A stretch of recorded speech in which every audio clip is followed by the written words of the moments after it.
say, what's up, guys? What's up, guys? Alright, I like it. You want to go play?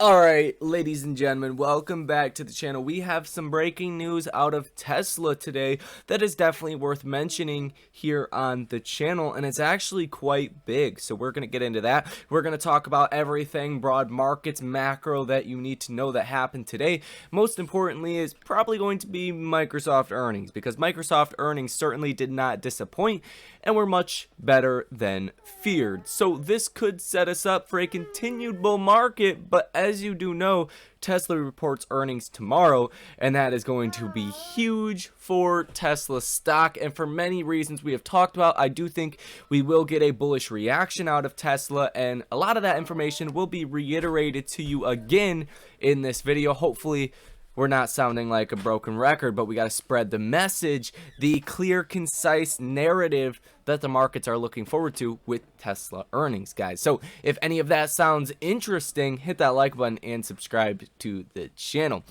Let's get into it. So first things first, the breaking news on the day with Tesla. It is confirmed that Tesla, well, semi-confirmed, Tesla to build $3.5 billion semi-truck plant in Nevada. White House says Tesla is building another production facility in a state where it has an existing toehold. Last night, in his State of the State address, Nevada Governor Joe Lombardo mentioned that Tesla would soon be building its new semi-electric truck in the state. I am looking forward to joining Elon Musk and the team at Tesla tomorrow when they unveil plans to build a brand new $3.5 billion advanced manufacturing facility in northern Nevada for the company's all-electric semi-trucks, Lombardo said last night from the Nevada State Capitol in Carson City. Now, this is interesting for a couple different reasons, and I think this holds more weight than some of the other rumors, Indonesia, northeastern Mexico plants that we have seen. This is borderline already confirmed. We haven't heard it from Tesla itself yet. We've heard talks about it in the past. You're hearing the governor of Nevada say this, but this makes a lot of sense because why?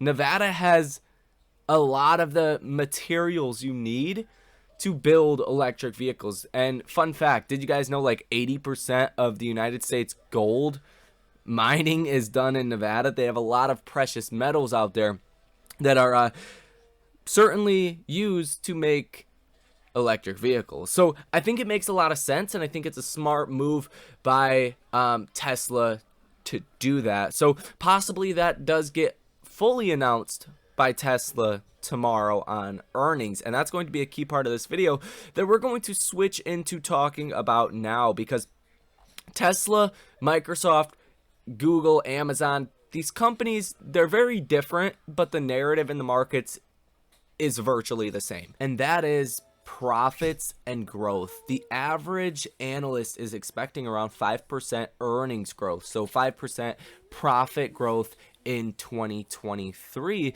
And in order to get 5% profit growth in 2023 on the S&P 500, you have to have major tech, large tech, play along. If large tech does not play along, that is a very negative thing. And like you are seeing today with Microsoft earnings, it might be feasible to get 5% earnings growth. And if we do get 5% earnings growth, then, and the economists are correct in their estimates, let's just, for funsies here, let's do the 235 EPS for the S&P 500 in 2023, times that by about 17, and your fair value is about where we're sitting at right now. If you get multiple expansion because the Fed slows down raising rates, and you say 235 times 18, you're at 4,230, right? You're at $423 on the S&P 500, which could be true, could make sense. If other earnings are relatable to Microsoft, you could slightly be under fair value. Now, the potential upside is not going to be huge from here in the just S&P 500 itself. You're going to have to wait till 2024, 2025 to get like a 500 SPY or 475 SPY. But long story short, Microsoft is proving that maybe we will see earnings a lot more resilient than feared, and that is why Microsoft is up 4% here in the after hours. And it says Microsoft beats on earnings as cloud unit shows strong growth. Microsoft Azure cloud growth slowed to 31%, barely beating analyst projections. The software maker took a $1.2 billion charge in the quarter in connection with its decision to eliminate 10,000 employees, revise its hardware lineup, and consolidate leases. What is interesting about this is if you take a look at the actual revenue and earnings, so you had revenue of $52.75 billion versus the estimate of $52.94 billion. So they missed by like $200 million right here. Okay, for Microsoft, that's not bad, but it was still a slight miss. But the earnings came in at $2.32 per share versus $2.29 per share. So the actual EPS beat by 3 cents per share on lower than expected earnings. So you're getting a little bit lower earnings, but more profits. And that, did kind of counteract the slight revenue miss. But the bottom line is that the cloud business is doing pretty dang good over at Microsoft. Now, Microsoft does tend to be one of the most diverse, well-run, large tech businesses. So next week, you're going to get Apple, which I'm much more concerned about Apple than Microsoft. Microsoft is not even a concern in my eyes, to be honest, because they have so many businesses with recurring revenue. Apple's more consumer-based. That's where you could see some weakness. But you're going to get Apple, you're going to get Google, you're going to get Amazon coming next week, as well as a slew of other companies. Those 3 companies alone are going to be huge. But if they come in line with estimates like Microsoft did, you don't even have to beat. But if you're coming in line with estimates, that's going to be huge for the markets, and that's going to set you up for another continued bull run in 2023. Now, don't let us get too far ahead of ourselves. We have Tesla earnings coming tomorrow, guys. So let's break down the Tesla expectations. So we have expectations for Tesla earnings tomorrow of EPS of $1.13, so profits of $1.13 per share, revenue of $24.16 billion. What's key about this is none of this. People don't care. They don't care at all what the EPS is or the revenue, as long as it's not a huge miss. As long as that's reasonable. You could even miss these numbers by, say, 5%. The only thing that really matters with Tesla earnings, at the end of the day, we have delivery numbers. We know these numbers are going to be pretty good. Probably a record again for Tesla.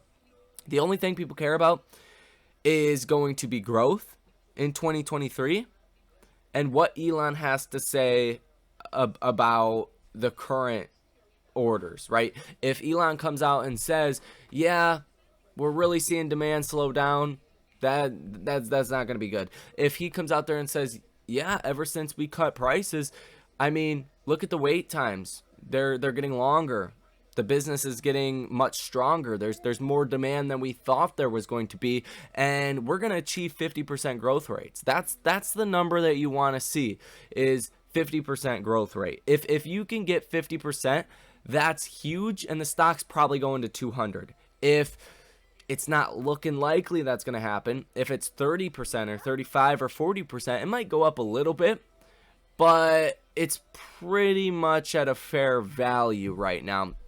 And for comparison here, Wall Street is expecting around 30% for its longer term growth for like up until like 2025. So you're expecting like 30% growth over the next couple of years compounded, right? So 30%, 30%, 30%. It's going to be big by 2025. These numbers are going to look huge by 2025 at a 30% compound annual growth rate. But Tesla itself has been targeting 50%. So if Tesla can give us more guidance that, hey, we're going to reach 50% targets in 2023, the stock's probably going to 200. That's at least what I would bet on, and that is why I do personally want to make a trade on Tesla as far as options to get a little bit more leverage, because I do think you are seeing good demand with Tesla, and I do expect an earnings beat tomorrow. And to be quite honest, I think the markets have had it wrong with Tesla this whole time, especially after the price cuts. I don't see a reason to be bearish given the soft data that we have been seeing about demand, especially out of China, and even what we're getting today from Mercedes. It says Mercedes US CEO 2023 is starting, quote, pretty well, confirms using EV lease tax credits. And he does say that much of the growth came at the top end or its higher priced models, which the German automaker wants to focus on given the juicy high margins those models enjoy. And that's potentially going to translate into Tesla as well. Tesla, Elon, hopefully they don't sandbag it and give us some bad news just to make numbers look better down the line. That's always a possibility, right? Netflix did that in 2022. They say, hey, we're only expecting like 2 million subscriber growth, and they give you 10, right? That's called sandbagging. That's possible, but I do think Elon is very incentivized right now to get Tesla stock to go up. So I think there's going to be very good things to say about Tesla on their earnings call tomorrow. So Tesla will report earnings in after hours. In pre-market tomorrow, you're going to get Boeing, AT&T, Progressive, Abbott, NASDAQ, and Next Era Energy. Tomorrow, pre-market or after hours, sorry. Tesla, ServiceNow, IBM, Lam Research, Steel Dynamics, Crown Castle, Wolfspeed, Las Vegas Sands, CSX, and Seagate. Tesla's obviously going to be the most important one, but IBM and ServiceNow, those ones are also important too. Thursday, American Airlines, Southwest, Nokia, MasterCard, the Blackstone Group, JetBlue, and Alaska Airlines. Thursday after hours, Intel, Visa, and Berkeley's. That's pretty much it. On Friday, you have some oddballs. You have American Express, Chevron, HCA Healthcare, Colgate.